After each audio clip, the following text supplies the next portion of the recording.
아주 의미심장한 기사가 얼마 전에 실렸습니다. 한국은 물론 날이 갈수록 마약, 알코올, 도박 등 온갖 중독이 전 세계적으로 범람하고 있는데요. 예수님 말씀 그대로 종말적 현상입니다. 불법이 성함으로 많은 사람의 사랑이 식어지리라는 말씀처럼 말이죠. 일단 성경적인 불법들이죠. 하나님이 하지 말라는 것을 하는 겁니다. 성전, 하나님의 성전인 육체를 쾌락의 도구로 쓰는 겁니다. 젠더 문제 역시 마찬가지죠. 성중독의 결과입니다. 이 중독. 우리의 육신은 하나님의 성전인데 성전되지 못한 것들을 채우다가 결국은 중독으로 갑니다. 그런데 마지막 시대 인간은 이 죄와 싸워 이기지 못하고 그 결과 이 세대를 본받고 심판을 맞이하게 된다. 성경의 플롯은 이렇게 되어 있습니다. 그럼에도 불구하고 하나님의 아는 백성은 강하여 용맹을 발해야 한다. 주님은 명령하고 계십니다. 자, 그런데 얼마 전에 아주 흥미로운 보도가 나왔습니다. 중국에서 단 5분 수술로 알코올 중독을 치료하는 획기적인 치료법이 나왔다는 겁니다. 근데 그 치료법이 심상치가 않습니다. 26일 홍콩의 사우스 차이나 모닝포스트에 실린 내용인데요. 중국의 연구팀이 알코올에 중독돼서 헤어나지 못하고 있던 36세 남성에게 뇌에 칩을 심어서 알코올에 대한 욕망 자체를 없앴다는 거예요. 뇌에 칩을 심는다. 요한계시록 13장 16절에 그러니까 모든 자, 곧 작은 자나 큰 자나 부자나 가난한 자나 자유인이나 종들에게 그 오른손이나 이마에 표를 받게 하고 주님 말씀이 떠오르게 하는 대목이죠. 중독이 번지다 보니까 이걸 막기 위해 뇌에 칩을 심는다는 거예요. 기독교인이라면 아주 섬뜩한 내용입니다. 뉴스를 좀 더 인용해 보겠습니다. 해당 칩은 최대 5개월 동안 성능이 지속되는데요. 그 사례가 아주 자세히 나와 있어요. 알코올 중독으로 고생하고 있던 유모라는 사람이 10일 중국 호남성 뇌병원에서 5분간 수술을 받았다는 겁니다. 간단한 시술이었다는 거죠. 수술팀은 국제마약통제국 전 부회장이었던 웨이하우가 이끄는 연구팀이었고, 그리고 약물 남용 및 중독 메커니즘의 전문가라는 겁니다. 칩이 이식되면 중독 치료에 일반적으로 사용되는 물질인 나이트렉손이라는 화학물질을 방출한다는 거예요. 이 물질은 신체에 흡수돼서 알코올에 대한 욕망, 갈망 자체를 없앤다는 겁니다. 이 치료법이 성공적이면 다른 중독 치료에도 응용할 수 있어서 각종 중독 치료에 새 지평을 열 전망이다라고 되어 있습니다. 나 좋은 얘기만 나와 있어요. 자, 정리해 보겠습니다. 요컨대 뇌에 박은 칩이 특정한 화학물질을 만들고 정신을 바꾼다는 거예요. 마음을 바꾼다는 겁니다. 이거죠. 그런데 중국에서 이런 연구가 빠른 속도로 진행 중인 것으로 보입니다. 전체주의 사회니까 얼마든지 공산당이 결정만 하면 연구할 수 있을 겁니다. 그런데 미국이나 다른 서방 국가들도 크게 상황이 다르지 않습니다. 이미 여러 나라에서 소위 신부뇌 자극이라고 했어요. Deep Brain Stimulation, 이 DBS라고 해서 뇌에 일종의 칩을 심는 치료법이 다양하게 개발되어 온 것이 사실입니다. 파킨슨병이라든가 간질, 강박장애 등을 치료하는 데 사용된 건데요. 이 DBS가요. 미국에서도 FDA, 식품의약국의 승인을 받아서 사용 중입니다. 전 세계적으로 20만 명 이상이 이 뇌 임플란트, 뇌 칩을 받고 치료에 활용하고 있습니다.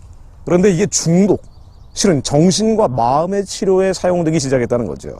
미국에서도 2019년 11월 8일 DBS가 약물 중독에 대해서 승인됐습니다. 그리고 실험적 치료에 성공했다고 보도가 나왔어요. 당시 미국 웨스트버지니아대 록펠러 신경과학연구소의 한 연구진이 마약 중독에 빠져있던 33살 남성도에 이 Deep Brain Stimulation, DBS라는 전자칩을 성공적으로 이식했다. 이런 보도가 나온 바가 있습니다. 이 전자칩은 미세한 전극을 만들어서요. 중독 및 자기 통제 행동과 관련된 대뇌 부위에 이식된다는 거예요. 요건데 중앙 컴퓨터에서 인체의 뇌에 박힌 칩에 전기기 자극을 줘서 통제할 수 있다는 겁니다. 일론 머스크, 테슬라 일론 머스크가 설립한 뉴럴링크라는 회사가 있죠. 일론 머스크가 지난 2016년 설립한 컴퓨터 칩 개발 업체인데요. 이 뉴럴링크 역시 이런 방향으로 실험을 계속하고 있죠. 이들의 목표 역시 궁극적으로는 뇌에 이식한 컴퓨터 칩을 통해서 인간의 뇌와 컴퓨터를 직접 연결하겠다는 거예요. 중앙 컴퓨터가 칩을 통해서 사람에게 영향을 주겠다는 겁니다. 정신과 마음이 영향을 주는 거예요. 명분은 각종 장애를 극복할 수 있다는 건데요. 결과는 정신과 마음을 영향을 미치고 결국 통제할 수 있는 방향으로 갈 가능성이 높죠. 근데 중국은 상용화에 나선 거예요. 마약, 알코올 등 온갖 중독이 범람하면서요. 지금 얼마나 뉴스들이 많습니까? 마약, 알코올 중독 얘기가 그야말로 하루가 거르지 않고 나올 정도잖아요. 근데 이 마약 알코올 중독 문제가 범람을 하니까 뇌에 칩을 박아 치료하는 것도 거부감 없이 보도가 나오고 있는 겁니다. 지금은 섭생 중독에 제한되어 있지만요. 그러니까 먹어서 되는 중독들. 그런데 이제는 도박 중독이나 게임 중독, 행태 중독에도 보편화되는 거 아닌가요? 결국 이런 방향으로 가는 거 아닙니까? 이렇게 거부감이 없이 수용하다 보면 말이죠. 근데 이건 전기적 파장을 통해서 정신과 마음에 영향을 미친다. 사실은 통제한다는 건데 이런 식이면 우울증이나 공황장애, 자살 충동, 여러 가지 심리적 질병에 상용화되는 건 아닙니까? 요즘 한국 수험생들은 별의별 형태의 집중력 향상제, 스트레스 이완제, 심리 안정제 등을 먹으면서 공부를 한다고 하는데요. 뇌에 칩을 박는 것이 5분이 아니라 3분, 2분, 1분 점점 줄어들고 마치 귀미펜처럼 치료제처럼 통용되면 그때는 어떻게 될까요? 스트레스 받으면은 붙이는 거예요. 마음이 불행하다 싶으면 붙이는 겁니다.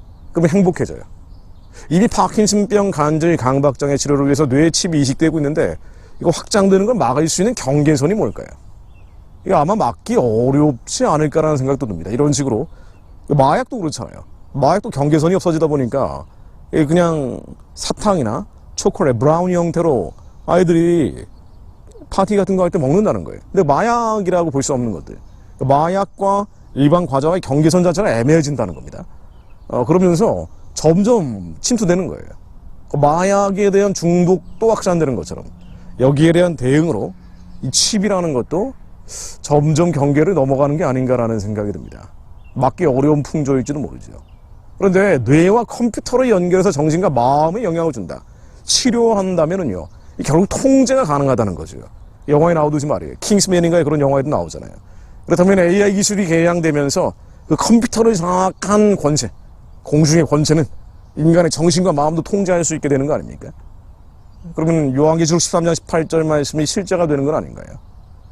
뭐 세태는 이렇게 흘러가고 있습니다. 그런 세태의 대표적인 사례가 지금 나왔다고 볼 수 있습니다. 자, 그럼 이 시대를 이기는 방법이 뭘까요? 모든 기계 물질을 다 끊어야 됩니까? 어디까지 끊어야 됩니까? 모든 미디어를 다 끊고 산속에 들어가야 됩니까? 피하고 숨고 달아나 버리려고 하는 것도 어떤 면에서는 경건한 사람들의 대응일 수도 있습니다. 그런데 하나님께서는 이 시대를 이겨야 된다고 그랬어요. 이 시대를 본받지 말라고 했습니다. 그러니까 아예 본받을 수 없는 산속으로 굴속으로 들어가라는 게 아니라 이 시대에 이 시대 본받지 말라고 했습니다. 방법이 뭡니까? 그렇죠. 예수님이 왜 오셨는지 봐야 됩니다. 예수님은 천국에 계시다. 천국을 말씀하시다. 천국을 주고 다시 천국으로 올라가셨습니다. 우리가 천국에 가지 못하는 이유가 뭡니까? 우리의 죄입니다.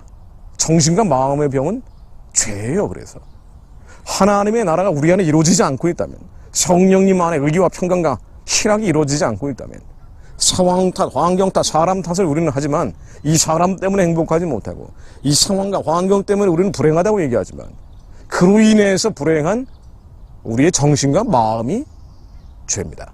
항상 기뻐하지 못하고 범사에 감사하지 못하고 쉬지 않고 기도하지 않고 있는 타락하고 부패한 우리의 마음과 정신, 이게 죄인 걸 알아야 되죠.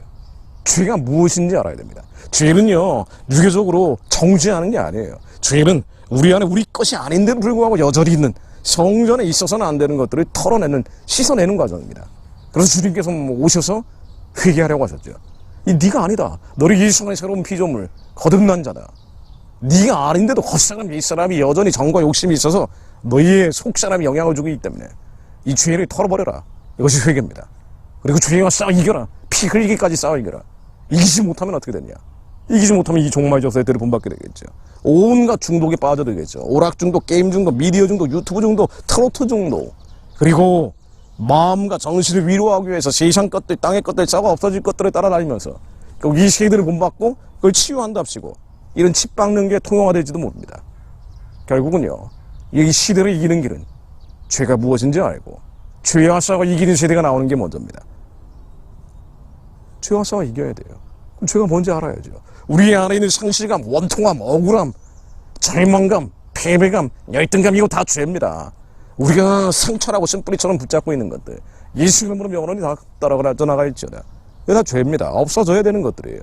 예수 피 가운데 저희들이 잠기게 하시고 우리의 죄가 자백되게 하시오. 무엇인지 알아야 자백을 하죠. 모든 정신과 마음의 질병에서 저희들이 자유로워지게 하사 하나님의 기이한 서적들이 우리 인생 가운데 포도송이보다 더 많은 열매가 맺히게 하옵소서. 만일 우리가 죄 없다 하면 스스로 속이고 또 진리가 우리 속에 있지 아니할 것이요, 만일 우리가 우리 죄를 자백하면 저를 미쁘시고 의로우사 우리 죄를 사하시며 모든 불의에서 우리를 깨끗게 하실 것이요, 만일 우리가 범죄하지 아니하였다면 하나님의 거짓말하는 자로 만드는 것이니 또한 그의 말씀이 우리 속에 있지 아니하리라. 우리는 모두 죄인입니다. 여전히 겉사람의 정과 욕심이 있습니다. 그러나 낙심하지 아니하는 것은 날이 갈수록 이것들은 후패해서 썩어 떨어져 나가는 것들이기 때문입니다. 내가 아니기 때문이에요. 나의 기질, 체질, 성질이라고 붙잡고 있는 것들, 그건요 성격도 바뀌는 거예요. 상황, 환경이 달라지면 그 생각은 바뀌는 겁니다. 우리의 더러운 감정, 더러운 기분들, 니시노무 십자가에 완전히 못 박히게 하사 항상 기뻐하며 범사에 감사하며 쉬지 않고 기도하는 자들이 되어 우리 안에 일어나는 온갖 가나안의 30일 왕들, 바산 왕과 아모리 왕 시온과 싸워 이기는 자들이 되어 죄와 피를 흘려 싸워 이기는 자들이 되어 세상을 이기며 세대를 이기며 주님의 뜻이 하늘에서처럼 이 땅 가운데 이루어내는 자들이 되게 하옵소서. 북한을 열고 살려낸 자들과 함께 땅 끝까지 복음 전하는 마지막 때 주님의 거룩한 백성들이 되게 하옵소서. 예수 그리스도 이름으로 기도드립니다.